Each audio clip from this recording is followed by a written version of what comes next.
The Inmate by Richard Davis. Yes, she is pathetic, isn't she? About 32, I imagine. No, I shouldn't go too near if I were you. She's quite friendly most of the time, but occasionally. That's why we have to keep her apart, of course. Can't be too careful. It's really amazing how one isolated incident of violence communicates itself to the rest of the patients. Seems to bring out all kinds of hidden tendencies. Mild old gentlemen who normally wouldn't hurt a fly, well, if they get to hear that there has been some little spot of bother anywhere in the establishment involving a patient and a member of the staff, or even a visitor such as yourself, you'd scarcely credit the change. Of course, it all stems from the fact that most of us, even those of us on the outside, who are laughingly referred to as sane, have a streak of violence which certain stimuli can activate.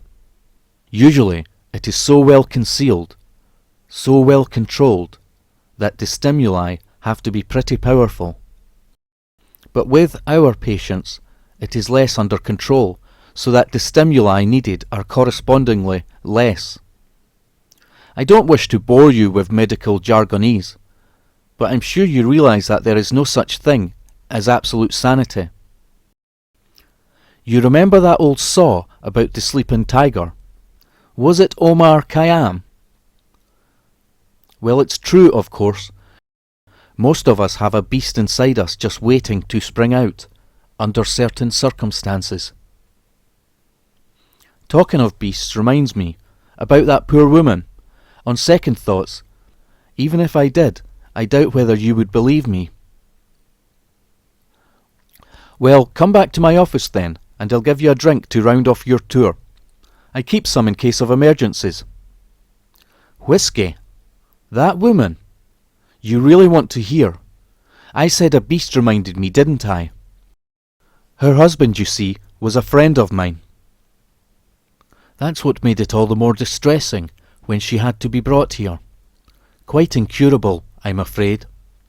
When you hear why, you won't be surprised. Though I doubt if you'll believe me. Her husband was an animal collector. Yes, I said was. He's dead now, poor chap. Didn't live long after the experience. Became an old man in one night. Well, he collected animals and brought them to his own private zoo. More money than sense, really. He had a large estate, such as you still hear about occasionally in Scotland. Bought it cheap of some ancient, crumbling family, who found it impossible to keep up, and had to sell it to pay off death duties. His family made all their money through marketing one of these detergent powders. Suffice it to say, there was a takeover bid made and accepted, and my friend found himself a very rich man. He was madly eligible, of course, and being not exactly ill-favoured, he was eagerly chased after by matchmaking mammas. You detect a certain flippancy in my manner. Yes, you're right. It's because I'm uneasy. Because I don't know how to tell you what happened. Because there's no medical explanation for it. For what I saw with my own eyes. But mostly because I don't really want to tell you. Confession won't be good for my soul. I fear it will only cause me more sleepless nights than I've had already. Though God knows if that's possible. The creature you saw in there, smiling and mumbling to herself. She was once one of the most beautiful girls in Edinburgh society. My friend met her at some dance or other, and fell hook, line and sinker. Whether she genuinely cared for him, or was merely attracted by his money, we'll never know. She had the reputation for being somewhat fast. But in this day and age, most girls are, or if not, like to be thought so. At any rate, She came of a very good family, as I've said, and in my friend's eyes that made up for a lot. Braving the jealousy of her unsuccessful rivals and their equally disappointed mothers, she married him. Everything went well at first. After the bustle of town life, she found the quietness and seclusion of the Western Highlands intriguing. Still very much a young girl, she adored the romance of it all, and was prepared to put up with the inconvenience of inadequate plumbing for the beauty of the mountains and lochs. Do you know that part of the world at all? The road to the Isles that they used to sing about? From Fort William to Millag? Well, you should. I have a small cottage near Fort William that I sometimes escape to, so I was actually on the spot. He called me in the middle of the night, and the horror in his voice made him sound quite unrecognisable. But I'm anticipating. Linda often used to say to me that the beauty and peace of it all actually inspired her. She was like that, you see. She said that it led her thoughts onto a higher plane, made her aware of a higher level of consciousness. In this frame of mind, she turned to mysticism and began studying the occult. I suspect that she had already begun to feel a little bored, and turned to fantasy, as many bored women will. I once taxed her with it, practically accused her of not having enough to occupy her time. But she replied that for a doctor I was surprisingly insensitive. Her husband at that time had just embarked on this zoo idea. It all started, I believe, from a herd of white deer which had bred on the estate. White deer are extremely rare, practically extinct in fact, and I believe there is only one other estate in Scotland which boasts a herd. He was very excited about them and determined to cash in, though God knows he didn't need the money. He told me what he intended to do. He would start this zoo, charge people to go round it, and eventually open the house and the rest of the grounds too. Linda was dead against it at first, particularly when he started throwing money away, financing expeditions to the Belgian Congo and the Indian jungles. You see, apart from the initial expense of hiring guides and equipment, there were all the costs of shipping the animals, obtaining the necessary foods, and the 101 incidentals. It's amazing how it mounts up when you stop to think. But none of this deterred him. He never actually went on any of the expeditions. Even if he'd wanted to, there was too much to do at home, administering the estate. At least, that was the excuse he gave. You see, he wasn't that adventurous. He preferred the somewhat doubtful comforts of a draughty Highland baronial hall to no comfort at all on safari in some malaria-ridden swamp, and I can't say that I blamed him. It was from the second trip to the Congo that they brought the animal in question. Oh, hadn't I mentioned him before? I find it difficult not to keep thinking of him, so I presumed I must have brought him to your attention. I see him now. He was enormous, even for a gorilla, with a great brown shaggy hide, and arms so powerful that they looked as if they could crush a man with the slightest pressure. He was hideous, and yet, at the same time, he was beautiful. There is something beautiful in a manifestation of primitive strength, and he was a perfect example of his species.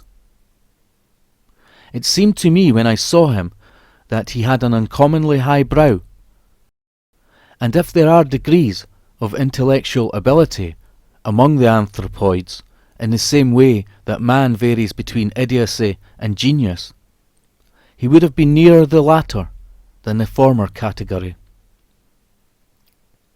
Linda had previously taken no interest in her husband's foolishness. Her description. I think she was frightened that one dark night all the animals would break out and wreak havoc on the estate. She had tried to dissuade him from carrying on with it. After all, she had pointed out, there were enough zoos in the country already. It was a needless expense, she had said. She had even tried to get me to speak to him to use my influence, but I would not be drawn into any controversy between husband and wife.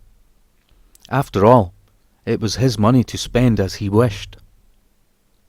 However, all that changed when the gorilla arrived. To this day, I cannot explain it. I wish I could, but medical science has no name for it. The very day he arrived, she began to take an all-absorbing interest in him. They had to keep him under sedatives during transportation, you see, because he could have fought his way out.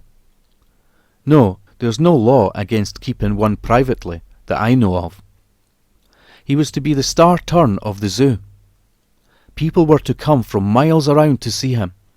They had a specially strengthened cage all ready to receive him, and there was quite a welcoming committee, of whom Linda was one. You see, straight away that was out of character. She had taken absolutely no interest in the animals up to now, and all of a sudden, yes, you can put it down to the whims of a bored woman, if you like. You can put it down to natural curiosity. You can put it down to anything you like. But what you can't put down to natural curiosity was Linda's behaviour. Even now, I shouldn't be telling you, with that poor creature not 50 yards from us, in the state in which you have just seen her. You must promise that it shall go no further. You see, there was nothing natural about Linda's curiosity concerning the gorilla. She would spend hours beside the cage, just staring at him. She seemed to be completely fascinated by him. Her husband was quite worried, well, concerned would be a better word. At first he didn't take it seriously, just another of her odd little pastimes. But when it started getting out of hand, he came over to see me at Fort William.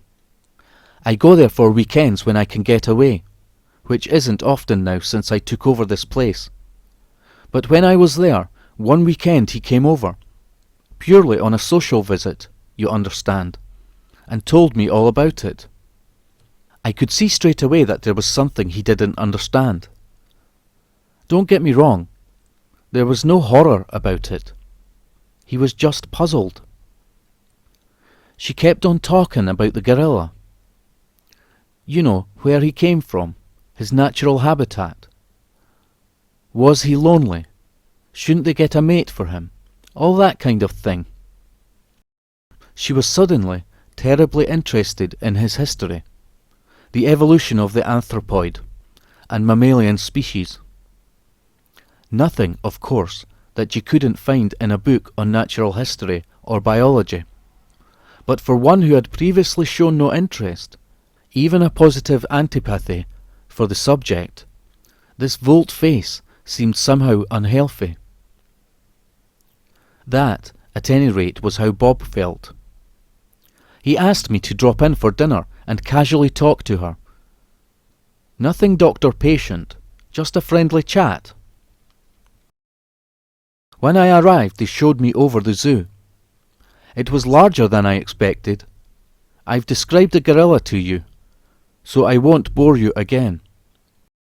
But I watched Linda watching him. She insisted on accompanying us, and there was something in her expression that I didn't understand, and didn't particularly like. I suddenly realized for the first time why Bob was worried. There was nothing you could put your finger on. It was just something you sensed, and the gorilla too sensed it. It was unbelievable, but he actually responded. How? You have asked me a difficult question, because I can't, or couldn't, give a definite answer. All I can say is that he was conscious of her presence in some way in which he was not conscious of ours. It is too subtle to convey easily. He was less of a beast when she was there. When she left, I stayed behind for a tiny minute, and I could almost see the physical change. He seemed to sink in the evolutionary scale as I watched. It was not a little frightening. What possible point of contact could these two beings share, which was denied to Bob and myself? And what deep core of his being could Linda touch, and we couldn't? Linda still studied her books in the intervals when she could tear herself away from the zoo. During the course of the evening, I noticed one lying face downward on one of the occasional tables. She had evidently thrown it down when we arrived. It was concerned with reincarnation. "Do you believe in reincarnation?" I asked, more as a conversational gambit than anything else. Linda smiled, though there was a tenseness in her eyes. "Do you really want to know, or are you merely being polite?" "You must tell me all about it sometime," I said, trying to keep the conversation as casual as I could. "I'm frightfully unversed in things of that sort." She seemed to think I was making fun of her, because she shut up like a clam after that. Nothing I said would make her discuss it. But it wasn't only me with whom she was irritated. Her husband seemed to vex her in various trivial little ways. I saw her once or twice look at him with what actually appeared to be distaste, although he was blissfully unaware of the fact. When it was time for me to go, I was relieved. There was a steadily growing atmosphere which made me uneasy. And even then, I didn't put everything together. I didn't connect all the parts I'd seen or discovered to make one convincing whole. If you follow me. I didn't see them after that for some considerable time. My duties here took up virtually all my energy, and in the intervals, all I felt able to do was eat and sleep. The marital troubles of Bob and Linda went completely out of my head. I occasionally heard from Bob, of course. We had kept up a desultory correspondence for many years since we had first met on holiday in Spain before the war. Only in one letter did he mention Linda's preoccupation. He had convinced himself it wasn't important, and because of his casual tone, he almost convinced me. Almost, but not quite. In the letter in which he did mention it, though, he was somewhat agitated. It seems she had stayed out all night. He didn't realize it at the time. He himself had come in late and had gone straight to bed. He hadn't switched the light on, so as not to disturb her. Only in the morning did he realize her bed hadn't been slept in. They searched the grounds first, because even then he didn't imagine. Well, they found her in the gorilla's cage. Yes, actually in the cage, with the gorilla, sound asleep. She hadn't been harmed in any way. She had somehow managed to get the key, or a duplicate of it, and her story was that she had gone outside to see him last thing and had fallen asleep. When it was suggested that she might have been killed, she had laughed and said, "Oh, he wouldn't hurt me," or words to that effect. At any rate, so Bob said, she seemed none the worse for her adventure. I wasn't really sure that I believed what Bob had said. I put it down to the fact that he was disproportionately worried about Linda, and had, albeit unconsciously, distorted the facts. Although I couldn't quite see how facts like that could have been distorted. Apart from forbidding her to repeat the experience, I understand he took no further action. You see, even then I wasn't really worried. Not worried enough to take any positive action. I was having certain changes made, certain structural alterations done to this place, and I can only plead this in excuse for my remissness. I was busy to the exclusion of all else, as they say. You won't judge me too harshly, I feel, when I tell you that Bob's next letter drove what little unease I felt clean away. Linda was pregnant. This was the best thing that could have happened. It was just what she needed to drive all this morbid nonsense out of her head. I determined to drive up to Fort William at the first opportunity I could get away, to congratulate them. As luck would have it, I had just taken on Dr. Cannon. You met him earlier this afternoon. Young fellow, but very capable. I have every confidence in leaving the place in his charge, so I had no qualms in taking another long weekend off. I went over to the house on the Sunday. When I saw Linda, I realized at once how right my opinion was. She looked happier and prettier than she had since before she was married.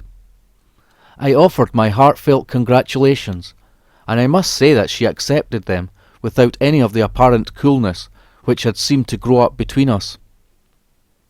It had probably been because she was nervous and upset on the previous occasion, and not meant for me personally at all. I was even quite willing to put it down to my highly developed imagination that her relations with Bob still seemed a trifle strained. It takes a certain effort of adjustment on the part of the mother-to-be when she first hears the news, and the husband is the obvious person to suffer. I still thought it would pass. Linda was happy about it. That was the main thing. In the evening, over our coffee in the drawing room, I determined to make quite sure the breach between us had closed. The best way to do this, so I fondly imagined, would be to re-examine the original cause. "You promised to tell me about reincarnation," I said, deliberately ignoring Bob's startled look. "I believe in it implicitly," Linda said, quite calmly, broaching no argument. "I'm quite certain I have lived before." "But how can you be so certain? You don't remember?" It seemed to me that they both jumped up simultaneously, though I now realized that Linda was the first one to get to her feet. "But that's just it, Tim. I do remember." "Oh, nothing connected, of course. I'm no Bridie Murphy, or anything like that." But suddenly, for no reason at all, things came into my head, little pictures of places I couldn't possibly have seen. "You've seen them in books." Linda laughed. "I won't try to convince you. I know I couldn't do that. So I won't try." And she didn't. I was sorry because I would have liked to discuss it further, but I could see that nothing I could have said would have shaken her faith in what to her was an incontrovertible fact. What she did tell me, though, was about her dream. It seems that for some time past, long before she was pregnant, she had been having this recurrent dream. At first it had frightened her by its very intensity. Then she had come to accept it, and eventually to welcome it. I asked her to describe it, but she was cagey. I think she felt that in some way I was encroaching upon her privacy. Outside, the night was cold. Smoking Bob's cigars and drinking his very excellent brandy, I was loath to move.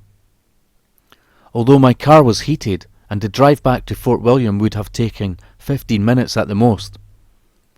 When Bob suggested I stay the night, I didn't put up any very strong resistance.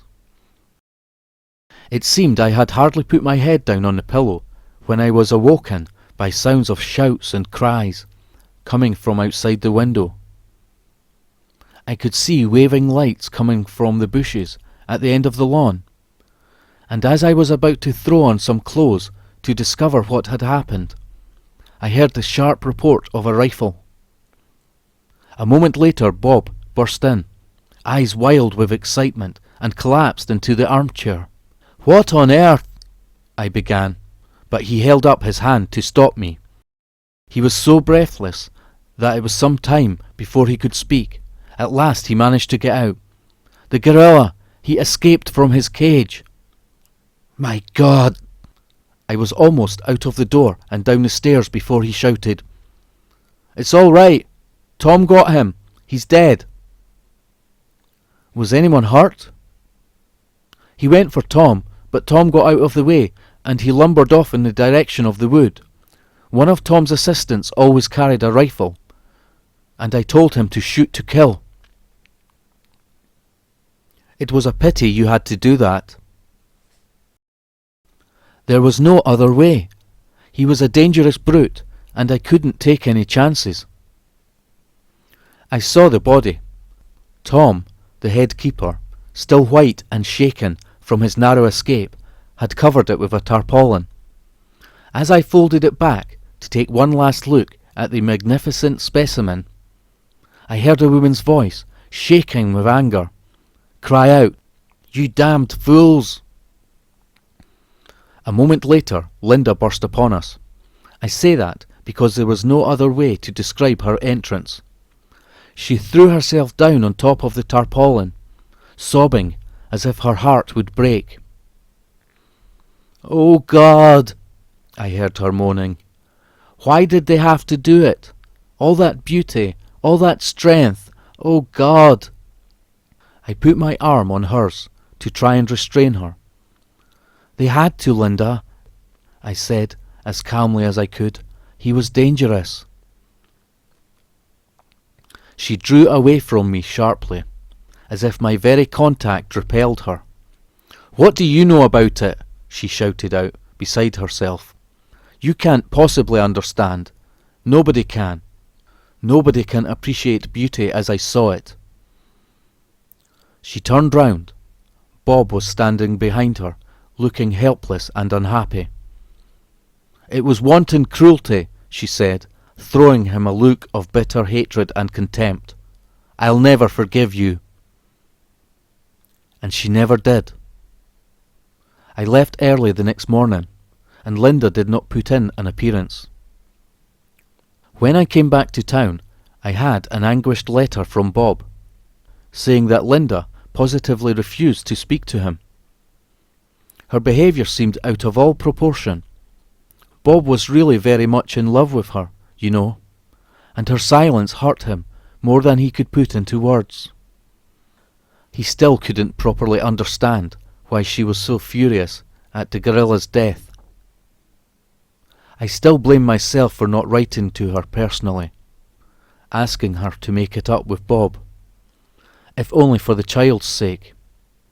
But then she might have written me an abusive letter telling me to mind my own business. And after that, well, I could hardly have visited the house again, could I? But then, I blame myself for so much, for not seeing what I should have seen. The trouble was that whether or not I suspected the truth, subconsciously I would have rejected it. I made excuses, even to myself after that night, for not revisiting Scotland. I was busy here. That was certainly true, but I capitalised on it, if you follow me. Although deep down I knew that Linda needed help, I preferred not to become involved, and perhaps with my well-meaning but clumsy attempts to help only widened the rift between the two of them. When the final event occurred, it was only sheer coincidence that I was on the spot. At least, that is how I argued it to myself, though I was having a spot of conscience trouble by that time. Idle curiosity played its part too, I think, on looking back. The 9 months were approximately up, and I wanted to see if Linda's baby would have the desired effect. In the middle of the night after I got to Fort William, the telephone rang. I hardly recognised Bob's voice. I told you this before, didn't I? He sounded as if he'd caught a glimpse of hell. And he had, of course. You think I sound melodramatic? He could hardly speak, but he managed to gasp out a plea for me to come at once. When I arrived, he met me at the front door. He had been waiting for me. His face was ashen. His eyes were dazed with horror. Without a word, he grabbed me by the arm and led me into a little room. What I saw nearly made me vomit. Even now, I can hardly bear. It had Linda's features, you see. Linda lay in bed, eyes staring up at the ceiling, smiling happily. She was more or less as you saw her today. They'd engaged a nurse. A midwife, she was. And when she saw, well, they'd wanted to destroy it. But Linda moaned and moaned for it. When I'd seen, Bob pushed me into the corridor. He told me what Linda had been like for the past few weeks, pushing him away with disgust every time he tried to go near her, telling him he wasn't the father. He put it all down to the whims of pregnancy, as anyone would. She told him about her dream too, all about it. About the jungle, how she'd lived as mate to... Her reincarnation belief was all mixed up with it. He was sobbing, holding his head in his hands, still stupid with unbelief. But suddenly he stopped, became calm, ominously calm as I knew. He told me what he intended to do, first to it, then to himself. I told him not to be a fool. Even then, I should have stayed with him. Never left him for a minute. Even now I can't forget the last thing he said to me, and the way he said it. With eyes clouded with horror, he told me what would stay with him forever, both this side of the grave and beyond it. How Linda gazed upon it, and her expression of thankful relief when the thing had first been placed into her arms.